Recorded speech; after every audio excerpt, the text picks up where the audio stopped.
구약성경 민수기서 27장 12절에서 23절입니다. 하나님께서 모세를 아바림 산으로 데리고 올라가십니다. 그리고 장차 이스라엘에게 주실 땅을 보여주십니다. 이 아바림 산은 요단강 건너편에 있는 산맥으로 그 산맥 북쪽을 비스가산이라고 부르고 그 꼭대기를 느보산이라 불렀습니다. 모세는 자신이 들어갈 그 땅을 그 산에서 바라보았습니다. 그리고 하나님께서는 모세에게 이렇게 말씀합니다. 이스라엘이 이 땅에 들어갈 것이다. 그리고 너는 죽게 될 것이다. 13절에 그의 죽음을 예고하십니다. 모세야, 여기까지다. 네 죽음이 멀지 않았다. 너는 여기까지다. 그리고 내 자리를 여호수아에게 승계하라. 자, 이때 모세 심정이 어땠을까요? 그런데 모세는 생각보다 덤덤하게 하나님의 말씀에 순종하는 모습만 성경을 기록하고 있습니다. 그러나 신명기서 3장 23절 27절에 보면 이 모세의 탄식과 이 모세의 몸부림이 나옵니다. 세번역 성경에 보면 이렇게 말하죠. 그때 내가 주님께 간구하였습니다. 주 하나님, 주님께서는 주님의 크심과 권능으로 주의 종에게 나타나 보이셨습니다. 하늘과 땅 사이에 어떤 신이 주님의 권능으로 하신 일과 같은 일을 하시겠습니까? 부디 저를 건너가게 하여 주십시오. 그래서 저 요단 저편 아름다운 땅, 아름다운 산 레바논을 보게 하여 주십시오. 그때 하나님께서 모세에게 이렇게 응답하십니다. 이것으로 족하다. 이 일 때문에 더 이상 내게 말하지 말라. 너는 요단강을 건너지 못할 것이다. 그때 모세가 요청합니다. 하나님, 건너가게 해 주소서. 건너가게 해 주소서. 단 한 번만이라도 그 땅을 바라보고 소망하던 그 약속의 땅을 제 발로 밟게 주소서. 단 한 번만이라도 제발.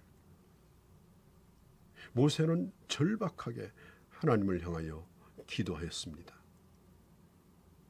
그러나 하나님께서는 안 돼. 여기까지야. 이제 더 이상 말하지 말라. 그렇게 말씀하셨습니다. 모세의 간구가 그렇게 무리한 것도 아닌 것 같은데, 들어줄만 한 것 같은데, 우리가 전에 본 것처럼 슬로보와 딸들의 요구도 들어주신 하나님이신데 40년 동안 오직 하나님만 바라보고 하나님을 위해서 충성했던 모세인데, 그런데 하나님께서 이 모세의 청을 거절하고 계신 겁니다. 어떤 눈물겨운 노력과 수고, 어떤 공로가 있다 할지라도 그것을 가지고 나와서 우리가 하나님을 설득할 수 없다는 사실을 이 모세 사건을 통해 보게 됩니다. 수고한 것으로 친다면 모세의 청을 들어주셔야 합니다. 이렇게 매정하게 거절하실 수가 없습니다. 그러나 수고하였다 할지라도 그것이 하나님의 뜻을 돌이키는데, 그것이 원인을 제공을 할 수 없다는 것입니다. 여러분, 복음이 뭡니까? 하나님의 주권을 믿는 것입니다. 내 탄식과 요구대로 되는 것이 아니라 하나님의 뜻대로 되어지는 것입니다. 내가 하나님을 비틀어서 하나님의 입을 열게 하는 것이 아닙니다. 하나님의 이끄심과 하나님의 허락하심 앞에 순종하는 것이 바로 신앙입니다. 때때로 내 삶 가운데 일어나는 일들, 그것이 내 수준으로 이해가 되지 않고 섭섭할 때가 있다 할지라도 그 하나님의 뜻을 받아들여야 하는 것입니다. 모세가 가나안 땅에 들어갈 수 없었던 이유를 주님이 말씀하십니다. 그것은 신광야에서 물을 낼 때 그가 하나님의 말씀을 거역한 것입니다. 하나님의 거룩하심을 하나님의 목전에서 드러내지 아니하고, 그리고 마치 자기가 물을 대는 것처럼 하나님의 이름을 더럽힌 것입니다. 자, 단 한 번의 실수가, 단 한 번의 잘못이 일생토록 헌신했던 이 모세를 가나안 땅에 들어가지 못하게 하는 원인일 수 있을까? 모세는 잘한 것이 99가지라면 못한 것이 그 한 가지밖에 없는데 너무한 것이라고 여겨질 수도 있을 것입니다. 모세는 그가 지상에 있을 때 그 어떤 사람보다도 온유함이 넘치는 사람이었습니다. 이스라엘 백성을 지겹도록 원망하는 백성들을 향하여, 그러나 그가 마지막까지 참지 못하고 그것도 단 한 번 분노를 터뜨리고 만 겁니다. 온 이스라엘이 하나님 앞에 범죄해도 하나님은 모세 한 사람 때문에 참으셨고, 모세 한 사람 때문에 주님은 긍휼을 베푸셨습니다. 그러나 그 모세마저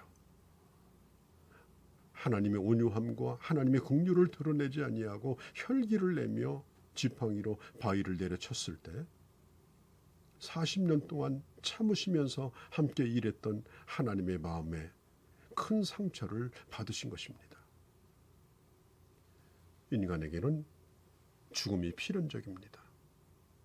언젠간 그때가 오는 것입니다. 이것은 하나님의 주권사항입니다.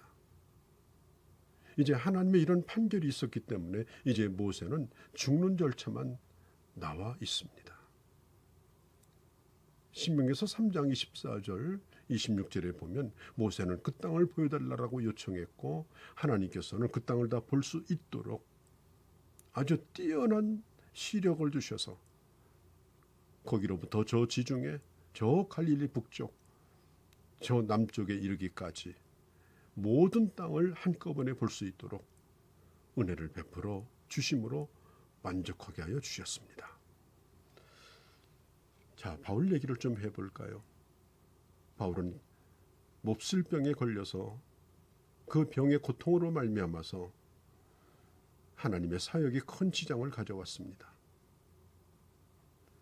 그는 견딜 수 없어서 3번씩이나 하나님 앞에 이 병을 고쳐달라고 간구했지만 하나님의 응답은 아니었습니다. 이렇게 말씀합니다. 내 은혜가 내게 족하다. 더 이상 구하지 말라. 이때 바울은 때를 쓰면서 하나님 이럴 수 있습니까? 내가 건강하여 주의 일을 하겠다고 하는 건데 뭐가 잘못됐습니까? 이렇게 매정할 수 있습니까? 그는 하나님을 향하여 대항하지 않았습니다. 질병을 끌어안고 복음을 전하게 하시는 하나님의 뜻이 무엇인가를 이 바울은 깊이 생각하고, 강한 데서 약한 데서 강하게 하시는 하나님의 은혜를 그는 깨닫게 되어집니다. 모세도 40년 동안 하나님의 손에 붙들려 일을 했지만 그의 사명은 이스라엘을 가나안 땅 입구까지 데려오는 데까지만 그의 사명이었습니다. 자, 사랑하는 성도 여러분, 우리는 이 세상을 살면서 편안하고 또 내가 원하는 대로, 내가 바라던 대로 내 꿈이 다 이루어지는 걸 원하고, 또 나름대로 우리가 주를 위해서 수고했다고 생각하며 우리는 살고 있습니다. 그러나 하나님의 뜻은 나의 연약함을 통하여 혹은 어려움을 통하여 내 고통을 통하여 더 크게 이루어질 때가 있습니다. 그래서 내 요구대로 들어주지 않는 것 때문에 상처도 받고 힘들어할 수도 있습니다. 그렇지만 바울과 같이, 모세와 같이 하나님의 뜻을 받아들이는 이런 자세가 필요합니다. 모세는 여호수아에게 안수하고, 그리고 그에게 그의 일을 위임하고 그를 존귀하게 세워줍니다. 새로운 시대, 가나안 정복의 새로운 시대는 새로운 지도자를 세워서 열도록 하십니다. 모세 사명도 중요하지만 이제 요단강을 건너서 그 땅을 점령하는 그 사명도 중요합니다. 제사장 엘르아살은 여호수아에게 분명한 리더십을 심어주기 위하여 하나님께 물어보고 그리고 여호수아를 차기 지도자로 세우시는 분명한 하나님의 뜻을 백성들에게 전해 주는 것입니다. 후계자를 세우는 일에 지도자들이 보여준 이 아름다운 모범을 오늘 교회도 본받아야 할 것입니다.